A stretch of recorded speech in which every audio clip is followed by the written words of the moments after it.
আসসালামু আলাইকুম রহমতুল্লাহ। আমার হাতে যে ফোনটা দেখতেছেন এই ফোনটা রেডমি নোট 10 প্রো। ফোন হঠাৎ করে বন্ধ হয়ে গেছে, আসলে কেন বা কী কারণ তো আমরা নিজেরা তো জানি না। কাস্টমার আয়সা বলছে যে এটা হুট করে বন্ধ হয়ে গেছে। এখন দিয়ে ফোনটা একদম ফুলি ডেড ফোন। আসলে এইগুলা সমস্যা তো হয়, মাঝে মধ্যেই হয় বলতে কি এই ফোনগুলো এরকমই। বেশিরভাগ এই সমস্যাগুলো আসে সিপিইউআইসি থেকে। অনেকেই মনে করে যে ফ্ল্যাশ দিলে কাজটা হয়ে যেতে পারে, আসলে ফ্ল্যাশিংয়ের মধ্যে এগুলা সমস্যা সমাধান হয় না, বেশিরভাগ সিপিইউআইসি থেকে এই সমস্যা হয়।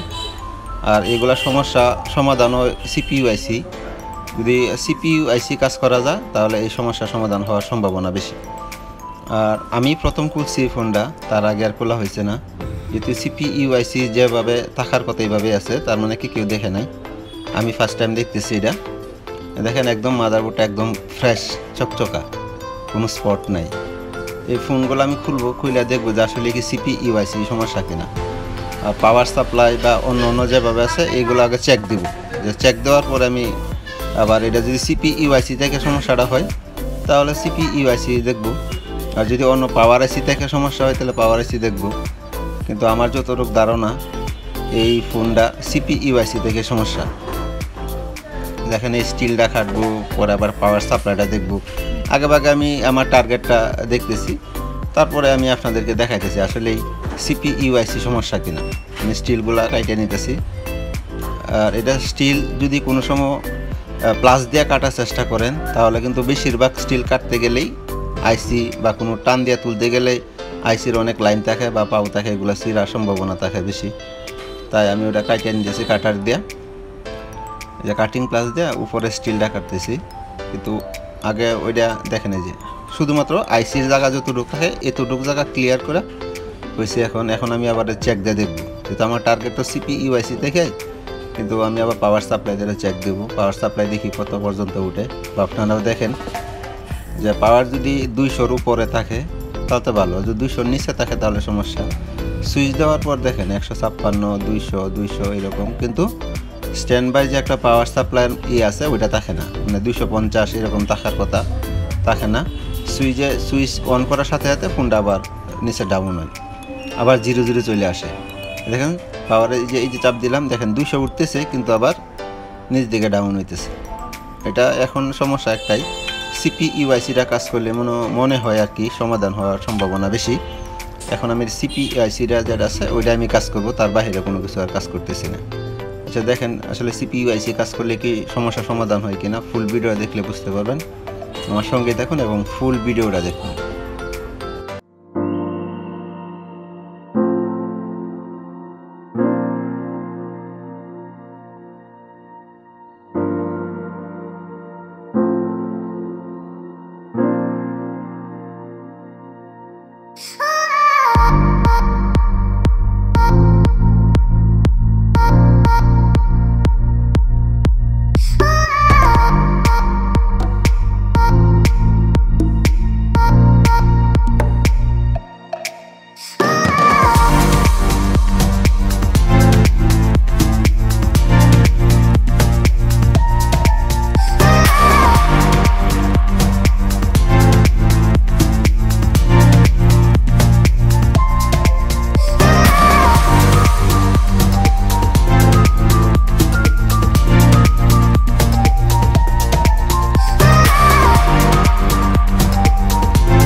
ফোনটা ফুল সেট আপ দিলাম। এখন আমি দেখবো যে আসলে পাওয়ারটা অন করার পরে অন হয় কিনা। দেখেন যে আমার টার্গেট ঠিক আছে কিনা, সিপি ইউআইসি সমস্যা ছিল কিনা। এই দেখেন আলহামদুলিল্লাহ ফোনটা অন হয়েছে। এখন আমি চেক দেব। যদি পাসওয়ার্ড থাকে তাহলে চেক দেওয়া সম্ভব না, পাসওয়ার্ড যদি না থাকে তাহলে চেক দেওয়া সম্ভব। জাস্ট আমি আপনাদেরকে দেখাইতে পারবো আর কি যে ফোনটা অন হয়েছে, আর বাহিরে তো কোনো কিছু করা সম্ভব না। যেহেতু কাস্টমারের ফোন, এগুলো তো পাসওয়ার্ড আমরা রাখি না বা জানি না, কিন্তু কী হয় এগুলো আমরা দেখার বিষয় না, দেখার বিষয় ফোনটা অন হয়েছে। হ্যাঁ, এই যে কাজ করতেছে ফুলি, ফোন ঠিক আছে, কোনো সমস্যা নেই। ব্রাইটনেসটা, হ্যাঁ ব্রাইটনেসও ঠিক আছে, কিন্তু পাসওয়ার্ডটা থাকলে আবার ক্যামেরা বা অন্য অন্য যেগুলো আছে এগুলো চেক দিতে পারতাম। যেহেতু পাসওয়ার্ড আমাদের কাছে নাই, তার মানে আমরা এগুলো কোনো কিছুই জানি না। আর এমন ভিডিও আমার চ্যানেলে প্রচুর পরিমাণ দেওয়া আছে, আর এমন ধরনের প্রচুর ভিডিও আমার এই চ্যানেলে দেওয়া আছে। যদি ইচ্ছা করেন তাহলে দেখে আসতে পারেন, সমস্যা নেই। আর কমেন্ট করে জানাবেন যে আসলে ভিডিওটা কেমন হয়েছে। ভালো থাকবেন। আসসালামু আলাইকুম রহমতুল্লাহ।